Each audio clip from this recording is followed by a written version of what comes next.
السلام علیکم حضرات گرامی، تفسیر ابن کثیر میں ہے کہ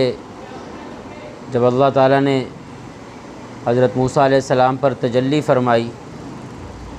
تو ان کی بصارت نظر اتنی تیز ہو گئی تھی کہ وہ پھر 10 فرسخ کے فاصلے پر، 10 فرسخ یعنی 30 میل، کیونکہ ایک فرسخ 3 میل کا ہوتا ہے، تو 10 فرسخ کے فاصلے پر اگر اندھیری رات میں چیونٹی چل رہی ہوتی تو اس کو بھی دیکھ لیا کرتے تھے۔ اور مشکات شریف کی حدیث ہے کہ اللہ کے ولی جو بنتے ہیں وہ فرائض اور نوافل کے اہتمام سے بنتے ہیں۔ بندہ کسی چیز سے بھی اللہ کے اتنے زیادہ قریب نہیں ہو سکتا جتنا فرائض کے اہتمام سے، اور نوافل کی پابندی سے تو ولایت کا درجہ حاصل ہوتا ہے۔ پھر اللہ فرماتے ہیں کہ میں ایسے بندے کی آنکھ بن جاتا ہوں جس سے وہ دیکھتا ہے، اور میں اس کے کان بن جاتا ہوں جس سے وہ سنتا ہے، اور میں اس کا ہاتھ بن جاتا ہوں جس سے وہ پکڑتا ہے، اور اس کا پاؤں بن جاتا ہوں جس سے وہ چلتا ہے۔ یعنی ایک خاص نورانی کیفیت بندے کو حاصل ہوتی۔ اس لیے عثمان غنی رضی اللہ تعالیٰ عنہ ارشاد فرمایا کرتے تھے، اتقوا فراست المؤمن، کہ مومن کی فراست سے ڈرو، فإنہ ینظر بنور اللہ، اس لیے کہ وہ دیکھتا ہے تو اللہ کے نور سے دیکھتا ہے۔ تو جب عام انسانیت کا، عام لوگوں کا یہ مرتبہ اور حال ہو سکتا ہے، تو انبیاء کرام جو کہ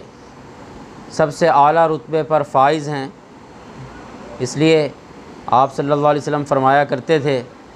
انی ارا ما لا ترون، کہ میں وہ کچھ دیکھتا ہوں جو کچھ تم نہیں دیکھ سکتے، واسمع ما لا تسمعون، اور وہ کچھ سنتا ہوں جو کچھ تم نہیں سن سکتے۔ اس لیے صحابہ سے ایک دفعہ فرمایا کہ رکوع میں اور سجدے میں مجھ سے جلدی نہ کرو، اس لیے کہ میں اپنے آگے بھی دیکھتا ہوں اور پیچھے بھی دیکھتا ہوں۔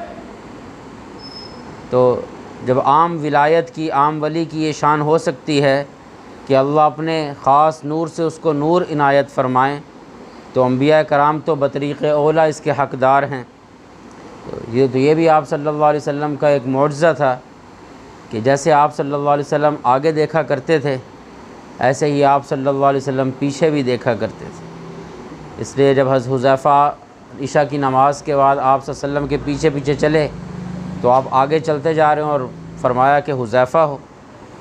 یعنی اللہ نے حبیب صلی اللہ تعالیٰ علیہ وسلم کو یہ شان عطا فرمائی تھی،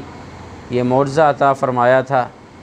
کہ وہ آگے کے احوال اور پیچھے کے احوال بیک وقت اسی آنکھ سے دیکھا کرتے تھے، اور فرمایا وہ کچھ سنتا ہوں جو کچھ تم نہیں سن سکتے۔ اس لیے ایک دفعہ مغرب کی نماز کے بعد باہر آئے تو عجیب سی آواز آپ صلی اللہ علیہ وسلم نے سنی، اور فرمایا کہ یہ کفار کو عذاب دیا جا رہا ہے، یہ اس چیز کی آواز۔ سبحان اللہ۔